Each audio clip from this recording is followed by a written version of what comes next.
Your hosts are here, Sammie and Michelle. By the end of this podcast, you'll know them well. Adulting, navigating the journey of life. Careers to relationships, pain and strife. Put down the rule book, rethink the status quo. If there's another direction you wanna go, find purpose, passion and mastery in all that you do with Status Post Adulting. Hey, Status Post Adulting family! Happy Tuesday, and welcome to the 30th episode of Status Post Adulting, where we are going to be talking about chronotypes. Night owls versus morning larks. But first, let me check in with my co-host Michelle. How are you doing, Michelle? I'm doing well, Sammie. I believe this is my golden episode. Tell me more. You know how your golden birthday is when your age is the same day as the date of your birth? I see where you're going with this. It's the 30th episode. I'm 30. It's my golden episode. And it will soon be my golden episode. The advantages of being 13 months apart. I will say my birthday is December 31st. That is New Year's Eve. It is a special day. Write it down, friends. As you can imagine, having a birthday on the 31st of the month means that you have to wait the longest for your golden birthday. I still haven't had mine, and I've been waiting. I think I'm more excited to turn 31 than I was to turn 30 or 29 or 28 or 27 or 26. Yes, my Capricorn friend. Your golden birthday is actually coming this year too. Wow, what a special year for you. Right? What a year. So yeah, I'm pretty excited to celebrate our golden episode. My golden episode. And we are celebrating this episode by talking about morning larks and evening owls. Night owls? Night owls. Night owls. Night owls. Yeah, Sammie, you're a morning lark and I'm a night owl. So we thought it might be interesting to talk about different ways that we adjust to the 9-to-5 life. It's very true. And I even found a chart online by Dr. Michael Bruce, a psychologist, where he breaks down the chronotypes even further. He labels some people as dolphins. Dolphins are light sleepers. They may often be diagnosed with insomnia, and maybe because of that, they tend to wake up early and go to sleep late, but not because that's the time periods where they have the most energy. Then we have lions, like me, who wake up early with a lot of energy, but by 8 or 9 o'clock, they are quite tired. Next, we have bears. Bears are actually most people, and they wake up with the sun and go to bed with sunset. However, with that said, when they wake up in the morning time, oftentimes they don't have a lot of energy. And lastly, we have wolves. Wolves are people who like to sleep in. Even when they wake up, no matter what time it is, they feel tired. And at nighttime, they're very energized, and that's when they can get most of their work done. Jamie, I think I'm like bear to wolfish. Very wolfy.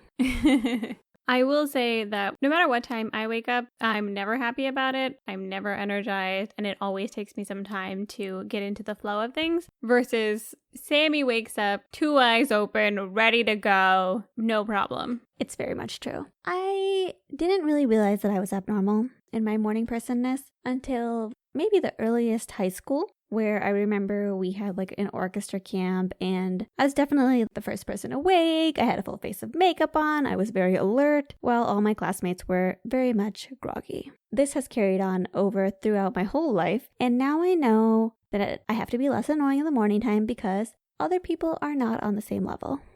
Yeah, Sammie, some of us don't want you bursting into our bedroom at 7 in the morning, blasting podcasts and wanting to talk about the latest drama in your life. It's shocking. Now I have AirPods and I can continue on my way. I had a similar realization when I was in college, Sammie.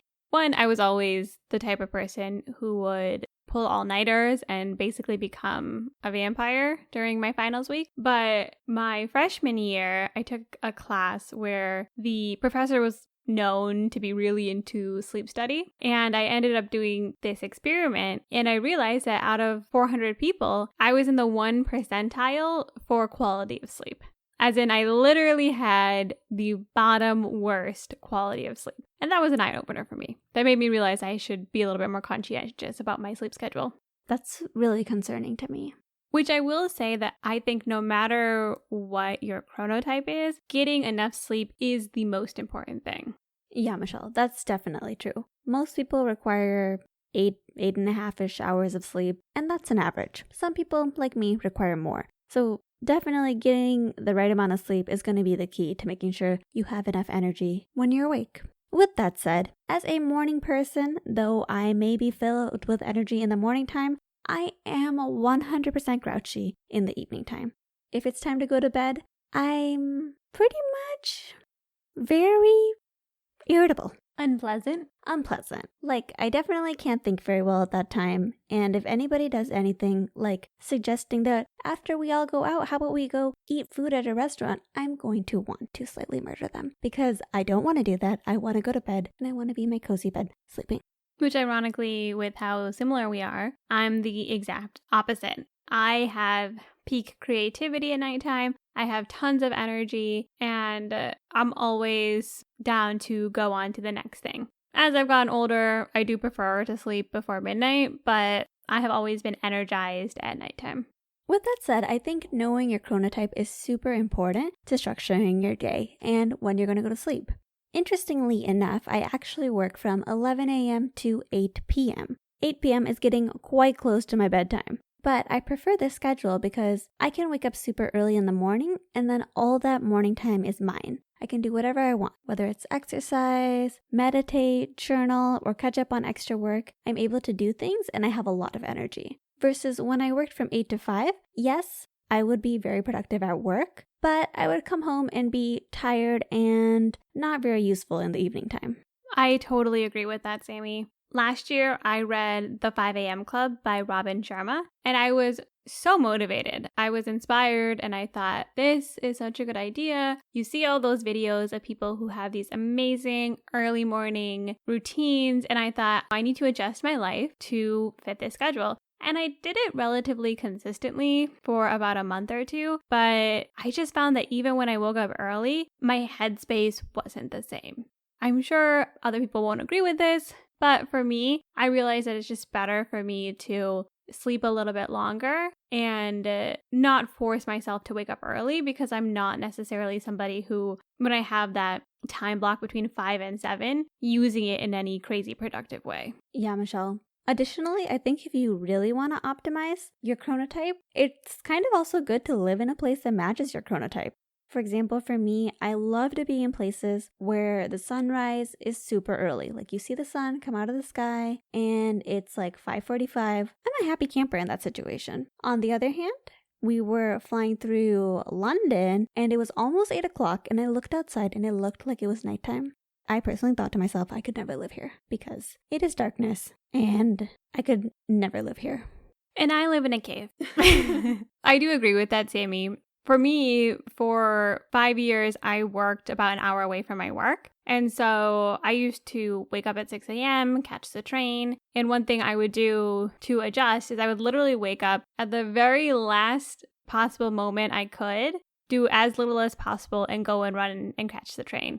And then I trained myself to do my makeup on the train, get ready on the train, because I knew once I was there and awake, I'd be good to go. A better choice, though, was when I switched to living close to my work. And when I lived 10 to 15 minutes away, it was amazing. It really changed my whole morning.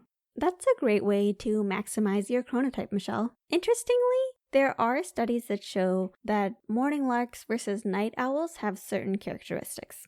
For example, morning larks tend to be more conscientious. By that they mean they're generally very thorough, systematic, with good impulse control, and goal-directed people. They often are more cooperative and persistent. They maybe have a more go-getter personality, having a higher need for achievement, and they are less likely to be procrastinators. This feels like a bias list to me. Maybe I'm a go-getter at 2 a.m., but nobody is around to appreciate it. Fair. And I do have some other traits of night owls. They're more likely to seek out novelty. They may be more creative than morning people as well. And they may also be more willing to take risks. Yes, they do have a higher chance of procrastination and more likely to have an addictive personality, but they have those positive traits as well. You can only take risks at night, quite honestly. What kind of trouble are you getting into at 6 a.m.? Good point. Getting wild at Trader Joe's? Yeah. I will say I do find my morning people at Trader Joe's. we are typically standing outside the door at 7 o'clock, waiting for Trader Joe's to open with our list in hand. If you go at 2 o'clock, you will notice that fewer people have a list in hand.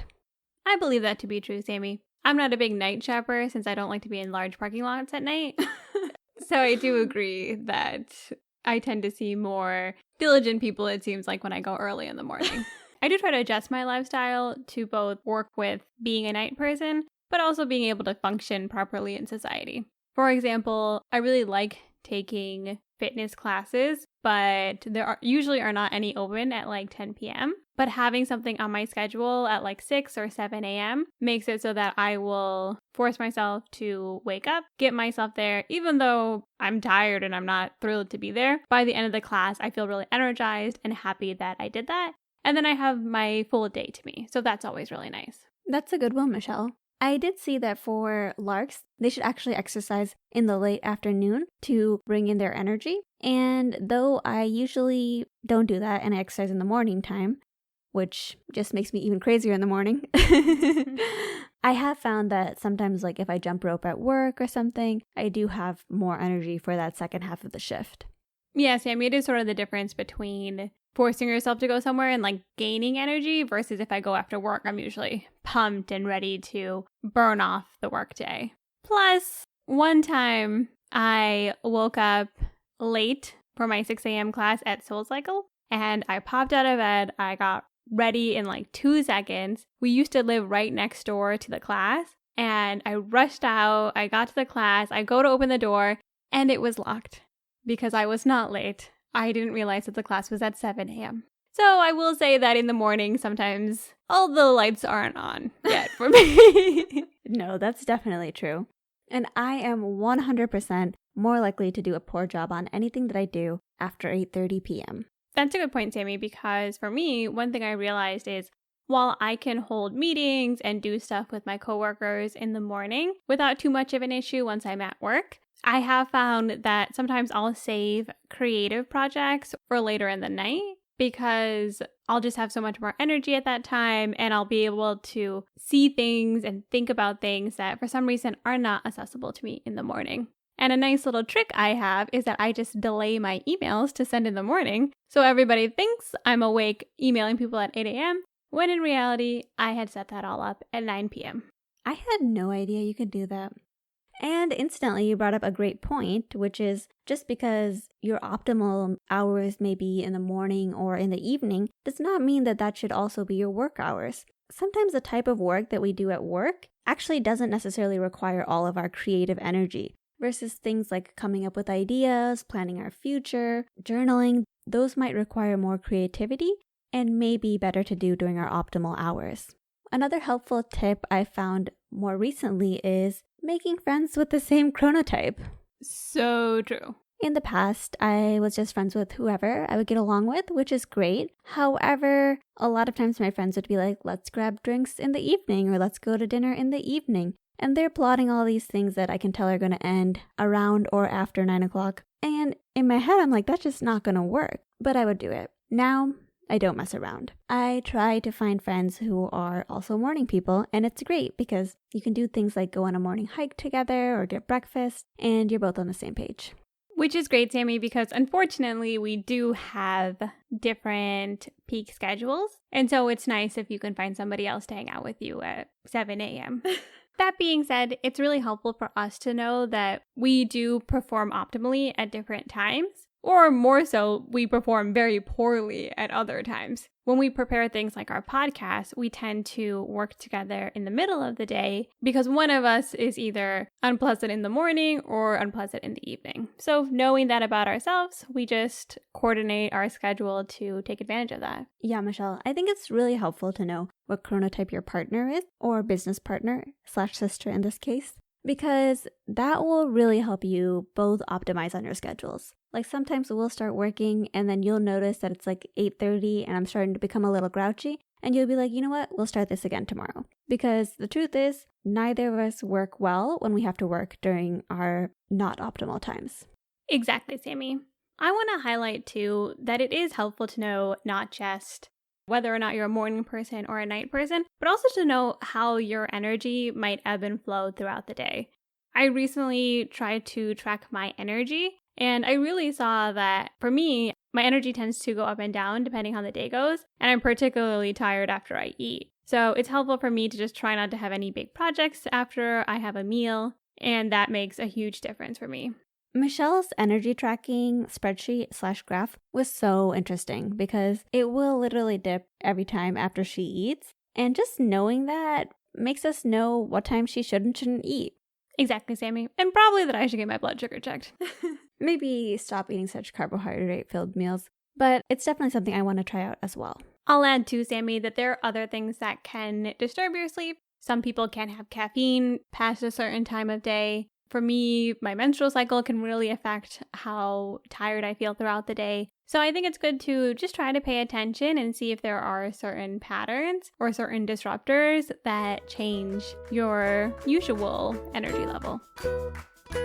So takeaways for this episode. First takeaway, determine what your chronotype is. I think instead of trying to work against whatever your chronotype is, it's best to acknowledge what time of day you feel most energized and what time of day you feel most tired so that you can work your schedule around that. It's not a hot take, Sammie, that sleep is important, but I do feel like there's a lot of people out there that try to push for early morning routines or working long days or working long hours. There's definitely a lot of messaging out there that I don't necessarily agree with because I'm more about adjusting to what works best for you, if it's in your control. And that brings us to another one, Michelle, which is know what times of day you are most creative and save that time period for doing your creative activities, which may not always be your regular job. And the last one I would recommend is make friends who have the same chronotype. I'm not saying you have to eliminate your friends who don't have the same chronotype, but I do think that having friends with the same chronotype is nice because you can do all your activities with them. They'll want to hang out when you want to hang out, which will help you maintain your regular sleep schedule. Which I would add on to that, Sammie, it's good to know what your friends like too. If you're like, man, this person is always such a pest to get to come to morning activities with me, maybe they don't want to be up earlier. They don't want to be staying up late. And so knowing what their ideal time is can help you guys coordinate better as well. If you guys have any tips or tricks, send them our way. You can send us a message at statuspostadulting on Instagram. You can email us, statuspostadulting@gmail.com, and you can find any show notes or more information about Status Post Adulting at our website, statuspostadulting.com. We are so grateful that all of you listen to our podcast every week. And if there's somebody you know who can take their life from adulting to Status Post Adulting, we would love if you sent them this podcast. And most importantly, be sure to join us next time as we put down the rulebook and rethink the status quo.